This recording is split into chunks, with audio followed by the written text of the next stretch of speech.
Hola, hola amigos de País, Lobo, Radio Mega y Radio La Mía. Soy Rocío Gambra y esto es un nuevo Política Podcast. El día de hoy estoy junto a Patricia Sanzana. ¿Cómo estás, Pati?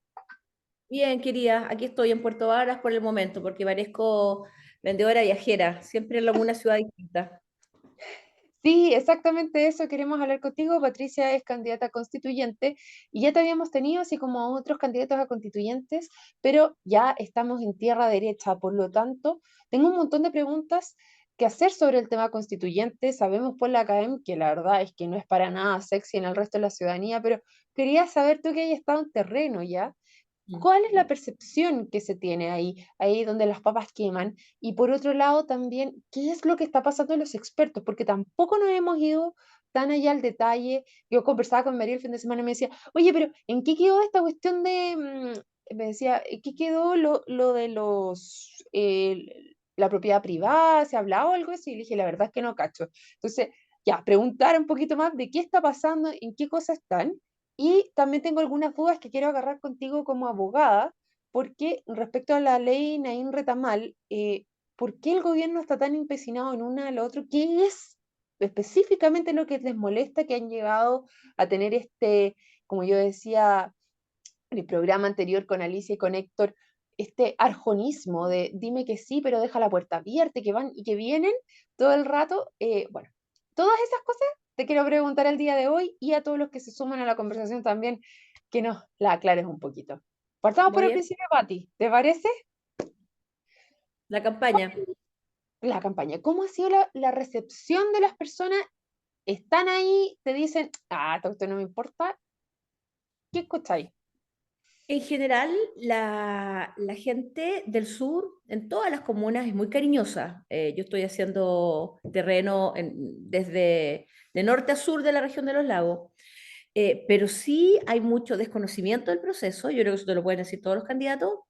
Pocos saben, muy pocos, cuando yo les entrego un flyer, saben que el 7 hay elecciones. También hay mucho desgano, diría yo, hay mucho desinterés, como, ¿de nuevo hay que votar? ¿En serio? Les pasa eso mucho también. Y también desconfían del proceso. Desgraciadamente, la Convención Constitucional nos dejó una carga muy pesada a los que estamos ahora queriendo llegar al nuevo Consejo Constitucional, porque no hay confianza.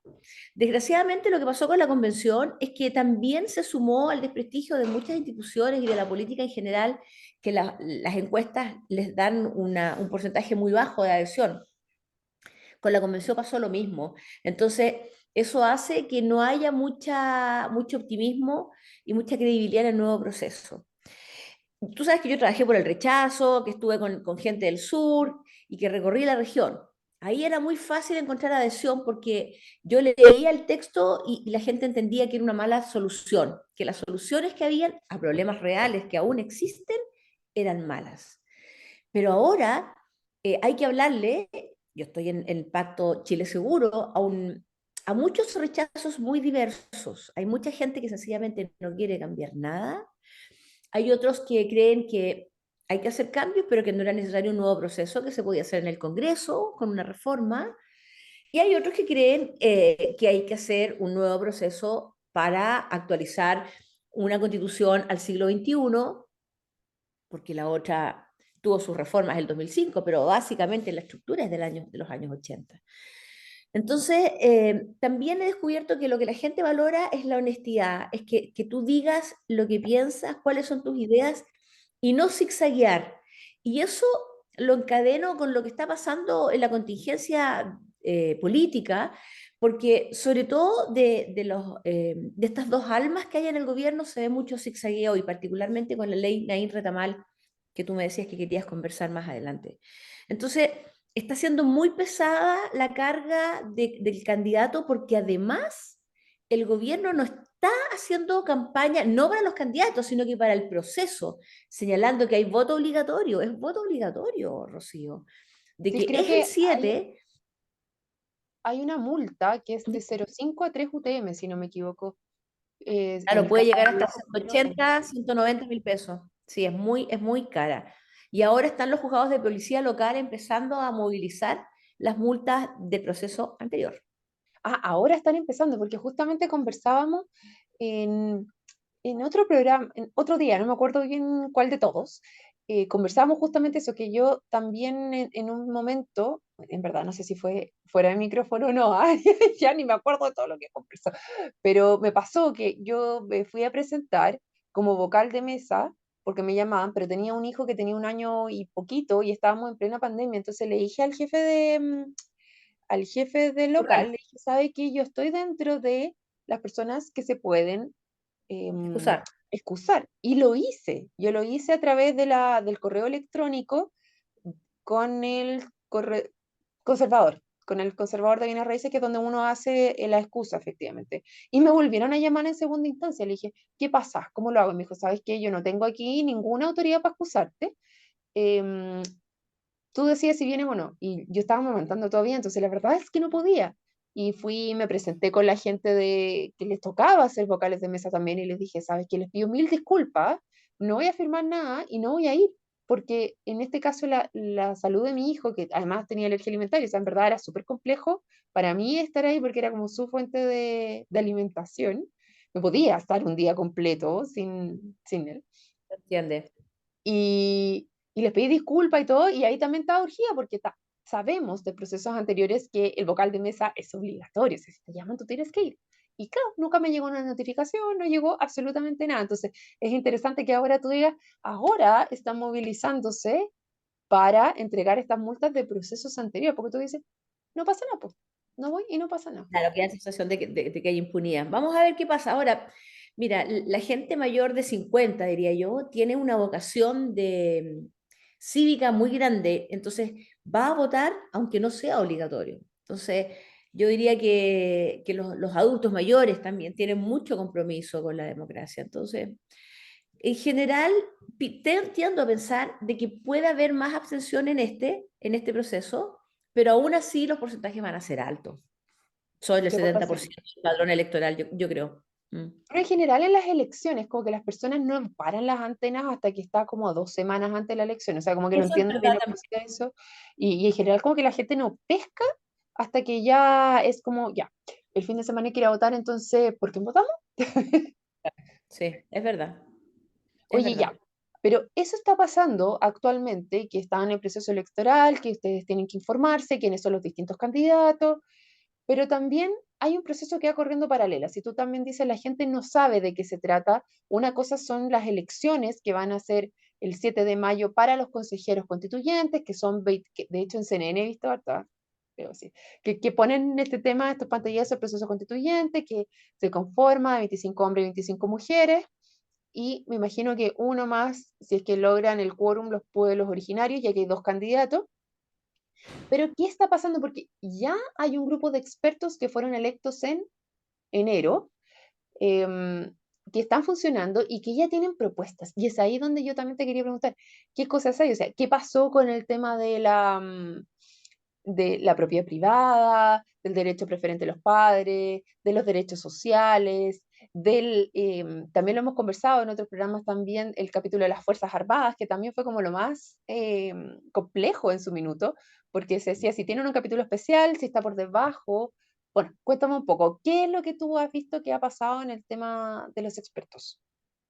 Bueno, en relación a la comisión de expertos, ahí sí que la ciudadanía no sabe nada, ni siquiera los están siguiendo. Yo creo que los que estamos interesados en el proceso, yo que llevo 2 años hablando del tema constituyente, voy monitoreando lo que va pasando, pero en general eso sí que está desconectado de la ciudadanía. Ahora, dicho eso, eh, ha sido un proceso. eh, Mira, yo aspiro a que la elección de consejeros sea como el de el de la comisión de expertos, en el sentido de que es más fome, es más gris, pero es más serio. No tiene la parafernalia, ni los corpóreos, ni los colores que tenía el otro, pero están haciendo la pega. Y lo que hacen es a votar normas que van a estar votándose estos días, hoy hasta mañana, eh, y lanzan primero las normas en las que están de acuerdo. Esa es como la manera que tienen de trabajar. Y dejan después para indicaciones aquellas en las que no están de acuerdo. Pero donde hay unanimidad, y han logrado unanimidad en muchas normas, esas van avanzando y esas son las que se van a votar en el pleno de la comisión mixta, porque, perdón, de la comisión de expertos, porque trabajan por comisiones. Ahora, ha habido avances interesantes que tienen que ser ratificados, como te digo, en el pleno de la comisión de expertos, que dicen relación con temas que en general a la ciudadanía no le interesan, pero los que estamos a caballo en esto sabemos que es sumamente importante, y uno es lo del sistema político. Tal vez cuando converses con Ahí Juan había un Carlos, cambio. ahí puedan conversar bastante sobre el tema, porque yo creo que eh, incluso para aquellos que no quieren cambiar la constitución, si usaran un poco más el análisis crítico de esto, podrían darse cuenta que ahí hay algo muy interesante que le ha generado problemas a la presidenta Bachelet, al presidente Piñera, al presidente actual y a cualquier otro que venga del color que sea, que es cuando no puede imponer su programa de gobierno porque no tiene mayoría en el El Congreso. Entonces, Congreso. nosotros tenemos un sistema político con una dispersión de partidos políticos muy grande, del orden del 20, 21 partidos de representación parlamentaria. Las democracias más sanas tienen unos porcentajes mucho más bajos de partidos. Entonces, eh, se está tratando de ir en esa línea, porque esta diversidad hace que haya representantes con un porcentaje muy, muy bajo de votación. Mm. Entonces, una de las propuestas de esta comisión de expertos es que haya un umbral de representación parlamentaria sobre el 5%. Eso podría hacer que muchos partidos que existen actualmente, que son muy pequeñitos, desaparezcan.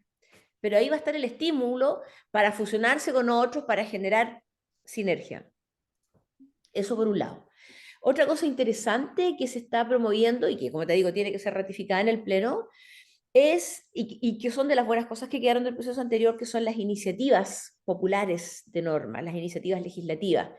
Entonces, se plantea una idea de que si un grupo de ciudadanos con derecho a sufragio y que representen un 2% del padrón electoral, podrían presentar una iniciativa de ley que se discuta. No quiere decir que se va a aprobar, pero que entre al Congreso a discusión. Eso Y venía del proceso anterior, ¿no? Yo me acuerdo que también era uno de los temas que estaba pendiente de de la constitución que nos rige actualmente, que es la participación popular, y eso se subsanaba de cierta manera, en el proceso, en la propuesta pasada, ¿no? sí, en la propuesta pasada quedó bien patente, digamos, que la vocación ciudadana no puede ser solamente cada 4 años, que es cuando hay elecciones, y que hay muchas organizaciones de la sociedad civil que levantan temas eh, de las más diversas, de los más diversos orígenes. Entonces, que hay un interés por participar en lo público. Bueno, esta es una manera de hacerlo, pero no, ¿no es cierto?, que sea cooptado este sistema por un grupo pequeño de interés, sino que el 2% del padrón electoral, estamos hablando del orden de 300.000 personas. Entonces, es un porcentaje muy grande que tiene que juntarse, pero si es una causa nacional, se logra. Oye, Y como Pati, contrapartida, dime. aquí cuando estamos hablando del 2% de padrón electoral se está hablando de voto obligatorio siempre, entonces, ¿no? Sí, yo creo que esa es otra de las cosas que está llegando a quedarse, el voto obligatorio. Sí, Inscripción automática de voto obligatorio, más así bien. es. Sí, Ya. así Ok, es. perdón, te interrumpí la línea, No, dale no, nomás. no, está bien, muy bien la acotación. Otra cosa que también se promovió desde la Comisión de Sistema Político es que un grupo de ciudadanos con derecho a sufragio y que representan a lo menos el 3% del padrón electoral podrían presentar una iniciativa para derogar una ley Ah, perfecto, de ya también eso derogación de está. otra. Mm. Pero como nosotros, bueno, los que somos abogados en general sabemos que uno de los principios más importantes de un Estado de Derecho es la certeza jurídica. Tú no puedes dejar esto abierto eternamente, porque en virtud de una ley se adquieren derechos, obligaciones, derechos adquiridos. Entonces, la propuesta es que es una ley que se haya promulgado a lo menos hace 4 meses. O sea, no podría pedirse la derogación de una ley que lleva un año, que lleva 6 meses publicada y que es una ley de la República. Porque te digo, esto siempre tiene que tener un análisis de constitucionalidad, que también lo propone la norma, en el sentido de que no afecte, como yo te decía, derechos adquiridos, derechos de tercero o tratados, o que pueda significar que hay vulneración de derechos en definitiva. Pero la idea es interesante. Yo creo que la idea es interesante. Y después han Pero espérate, aparecido, para entender ahí, no podrían ir a anular una ley que fue aprobada ahora recién, sino que tiene que ser una ley más antigua, ¿eso es? Como que a lo no, mejor que, está o obsoleta sea, o al no, revés. una ley recién promulgada, las leyes se promulgan y después se publican. Y una vez que se publican, se presumen conocidas por todos los habitantes de la República. Esa es la norma legal. Por lo tanto, una ley recién publicada y que tuviera este quórum del 3% del padrón electoral de ciudadanos que quieren pedir su derogación, eso podría ocurrir. Es desde que está publicada y hasta 4 meses. Pero si ya pasaste al quinto mes, ya no Ya. podrías pedir tu derogación. Pero si está recién publicada, no hay problema.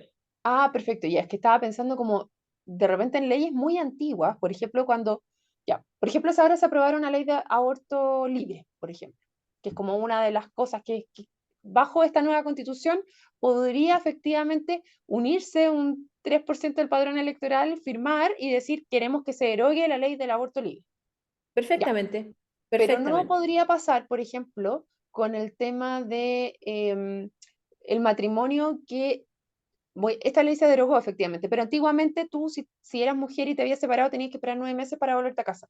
Si nos uniéramos un grupo de mujeres y hubiéramos firmado eso, no entra porque esa ley es muy antigua, ¿correcto? Exacto. Ya, ok. Ahora sí me quedo claro, gracias.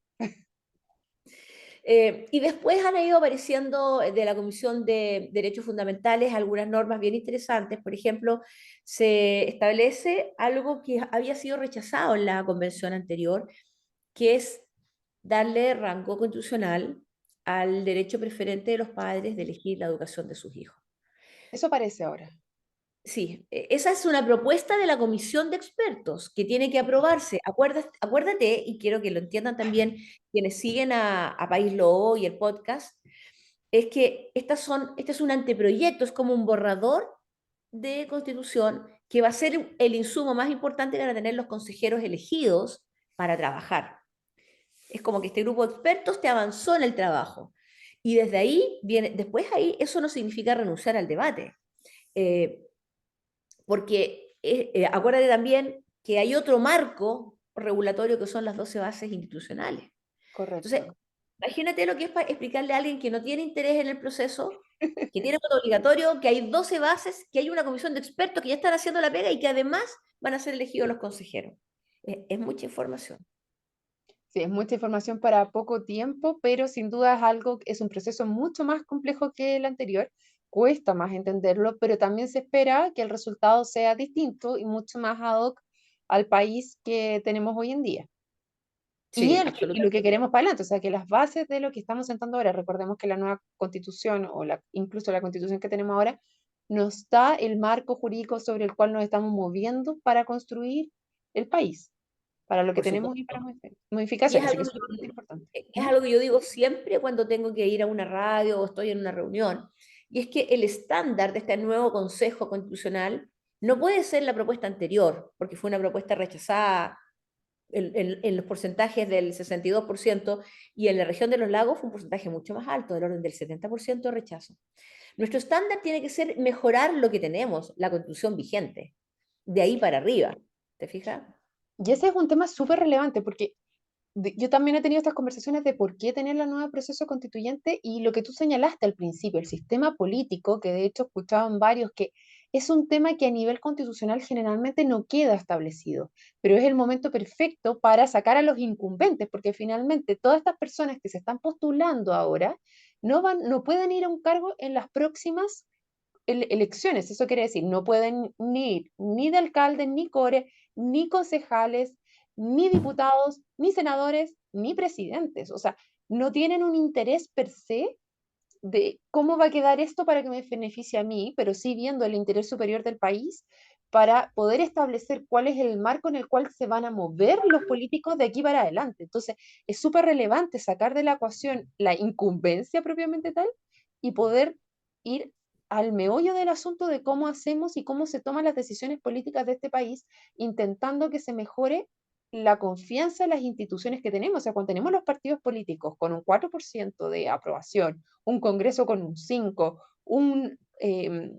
un gobierno con un 25%, es como es sumamente bajo. Entonces, ¿cómo recuperamos esa confianza? Bueno, este es el momento para discutir eso sin los incumbentes ahí mismo, porque si no lo tenemos que volver al Congreso y que se discuta ahí, con el 5% de confianza que se tiene sobre el Congreso. Entonces, es súper relevante lo Absolutamente. que estamos viendo. Y yo te agregaría, en el caso personal, yo siempre digo, yo no vivo de la política.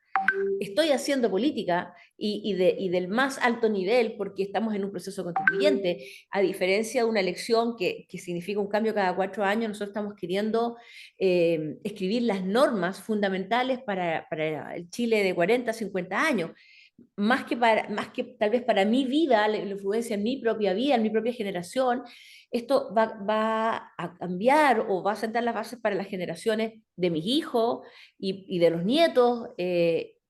Es una, es una mirada de futuro, no es una mirada cortoplacista con un interés, como tú dices, tal vez del incumbente que está mirando una cosa como de aquí al corto plazo. Y yo creo que eso es muy importante decirlo, es muy importante ponerlo en relevancia. Oye, Y, Pati, ya. dime, Y lo otro que te quería preguntar, porque una cosa, y yo me imagino que ha salido este temor también, de que nos arriesgamos con el proceso anterior, ¿por qué tomar otros riesgos si esto igual está funcionando? ¿Por qué no la tiramos de vuelta al Congreso y que ahí hagan las mejoras que se tienen que hacer nomás y nos dejan a nosotros tranquilos trabajar? ¿No te sale eso también? sí sale, pero como te digo, la gente está enojada también, pero piensa ¿tú crees que el Parlamento haría las modificaciones al sistema político que yo te estoy hablando cuando son precisamente incumbentes? Subir el umbral del 5% de representación cuando hay partidos que tienen menos porcentaje. Obvio que esas modificaciones no las van a hacer, no las van a hacer porque, Acordémonos en el proceso anterior que trataron de hacer algo similar, donde dejaron también, creo que era un 5%, pero en la medida que tenían diputados electos, aunque el partido desapareciera, igual podían estar en el Congreso. Entonces, ahí te generaba, en las elecciones pasadas, igual, o sea, cuando modificaron el sistema de elecciones, también lo dejaron hecho como a la chilena, podríamos decir, de mala sí, manera. claro, sí, claro, sí. Oye, nos quedan 2 minutos de programa, más o menos, y quiero ir y aprovechar que estás aquí para preguntarte, Pati, ¿qué crees tú, como abogada, que es el problema que tiene el gobierno para decir que esta ley Naim Retamal daría espacio a la ley del gatillo fácil, como lo han llamado? Mira, mi opinión, esto es bien político y es bien contingente. Yo creo que es un problema de principios. Yo creo que el gobierno ha sido tremendamente errático, zigzagueante, llámalo como quieras. Cualquier adjetivo calificativo en esa línea cuaja. Porque tú no puedes darle instrucciones a tus parlamentarios de votar a favor y al día siguiente hablar del gatillo fácil.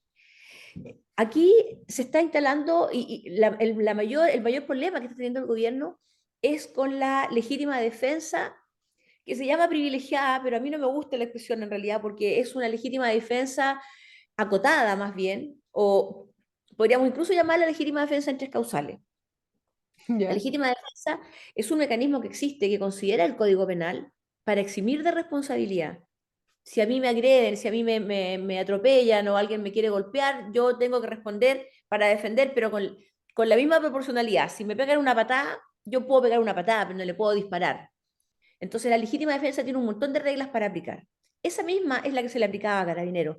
Pero Carabineros y las policías están a cargo de la seguridad, del orden público. Entonces, en otros países desarrollados existe una legítima defensa con características distintas. Y la que se plantea en Chile no es la que existe en Estados Unidos, que si te acercaste mucho al policía te puede disparar, sino que tiene que ver con tres razones, hay tres supuestos. Uno es peligro de vida o integridad física del carabinero. Peligro de vida o integridad física del carabinero. La segunda es peligro de vida de terceras personas. La segunda. Y la tercera es estar frente a la comisión de un delito grave. Entonces, no estamos hablando de que el carabinero o el policía va a poder sacar su arma cuando está con su familia el fin de semana o está de franco, sino que es en el ejercicio de sus funciones. Y yo lamento que el gobierno esté en esto, porque en definitiva lo que pasa es que hay, como se dice mucho, dos almas, y parece que un alma manda más que la otra. Y eso es lo que está ocurriendo básicamente con el Congreso. Y yo lamento lo que ha pasado, incluso esto que la ministra del Interior y el ministro de Justicia se retiren de la Comisión de Seguridad del Senado cuando se están votando sus indicaciones, me parece una señal pésima, pésima, pésima. Oye, Pati, aquí dos cosas respecto a esto, ya se nos acabó el tiempo, pero súper cortito. Estaba leyendo una noticia ahora donde una mujer mató a su marido en legítima defensa y lo apuñaló, y justamente ella quedó en custodia de carabineros en calidad de imputada. ¿Es eso lo que te refieres? O sea, es lo mismo pasaba a nivel de carabineros, lo que pasa al día de hoy en el caso que una persona termine con lesiones graves o, No solamente eso, a Carabineros lo suspenden de sus funciones, le quitan su remuneración y queda con el desprestigio total. O sea, se le presume culpable de una. O sea, es bien grave, es bien grave. ya, eso por un lado. Igual me hace harto ruido este tema de que es una mujer que ha sido, que tenía causas de que la hubieran, yo sé que me voy por otro tema, pero la legítima defensa es que quedas como en calidad de imputado y de cómo eso a mí en general me hace un poco de ruido. Ahí lo dejo para que lo conversemos más adelante. Perfecto. Y, y lo segundo es, ¿tú crees que con esto estamos yendo a la raíz del problema de la seguridad en Chile? Esta es una de las herramientas, Rocío, en mi opinión. No es la única. Se requieren muchas otras modificaciones legales. Sin ir más lejos, el sistema carcelario requiere que se le preste atención. Piensa tú que uno de los delincuentes que mató a la sargento Olivares había escapado de la cárcel de Valparaíso. Y no tenemos claridad, al menos yo no tengo información de que eso esté clarificado, de que haya responsabilidades, de que haya sumario. Entonces, hay muchas aristas. El sistema carcelario es uno muy, muy importante. Normas contra el narcotráfico, acuerdos internacionales con otros países para extraditar a delincuentes de bandas internacionales.